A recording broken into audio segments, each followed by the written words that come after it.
Alright, YouTube. Today's not a video about one of my mud mowers. This is actually about a three-wheeler I picked up. Please keep in mind, I literally picked this thing up as a bare frame with an engine and pretty much nothing else. I've had to fuck parts over the last fucking month since I got this thing to make this thing even run.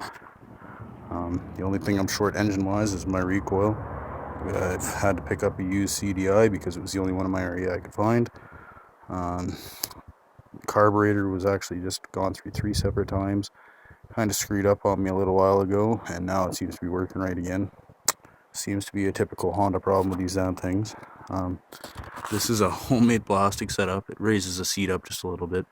The only spot that is actually welded is right here, and it's not the seat that's welded down. It's actually there's a tube here that I have a bolt going through that secures the front side of the seat so it doesn't come off.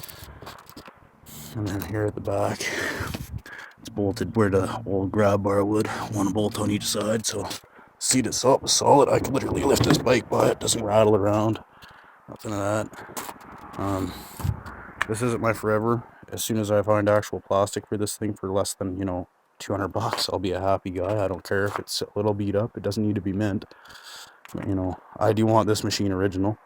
I have a 200M in the backyard, just a bare frame, and all that I have for that is an axle so far, so I'm trying to get pieces for that too. So, if anybody on YouTube wants to fucking donate something, pardon my language, that would be great, because, everybody on a trike forum thinks these things are worth $1 million damn dollars.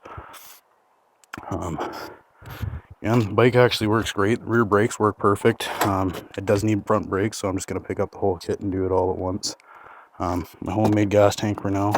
It's done right, as you can see. These are tight. There's no leak going to come from those. I've actually tipped this bike on purpose just to see if that would leak, and she doesn't. It does have a vent line, and it plumbs all the way down into a petcock for the carburetor to shut it off so it doesn't leak. I did just put these big old gnarly Bridgestone mudhook extremes on here. They're a pretty beefy tire compared to the original 22s that were on here. That's a pretty deep lug on it. Sorry if my videos aren't that great. I am filming off of a cell phone, so I'm also just starting at this as well. So, not the most handsome guy, but you know what? I am fun.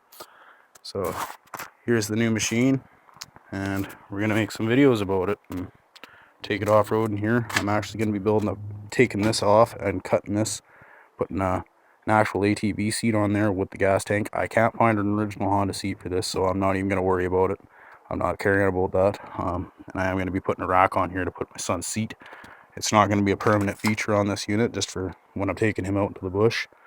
These front forks I had to buy aftermarket. Well, they're not aftermarket, but I had to buy them from an aftermarket supplier who happened to have them sitting in their shop.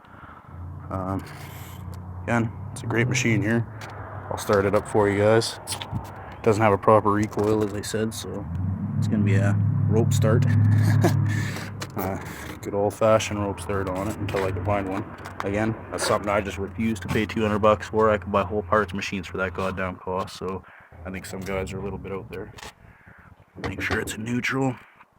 Yes, this is a homemade shift lever. It's pinned in 2 spots. It only has 1 bead around the outside just to make sure that it has no play in it, because, I'm trying to be reasonable. That way, if I do ever have to cut it off, I can literally cut it there, and I can pretty much either use a factory one again or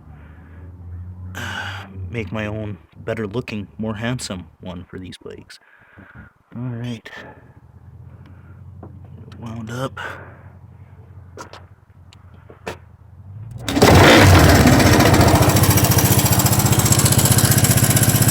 One full bite.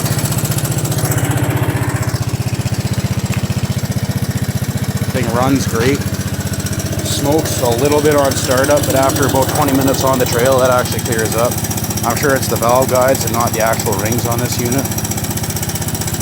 So when it's done, if I do decide to sell it, it'll be a $1,500 machine, because it'll be mint. I won't sell it looking like a piece of shit like this. It's just something I refuse to. Hey, I do want to trade for a 4-wheeler. I want to trade for something with 4-wheel drive, preferably. So if you got something in similar condition in an ATV here in Calgary, Alberta, let me know. I'll gladly trade it up. The only difference is that if you're trading me a junk ATV, I want decent tires on it, because between the 3 tires that are going on this, I got one more for over there. That's $700. All right. Have a good day, YouTube. Bye.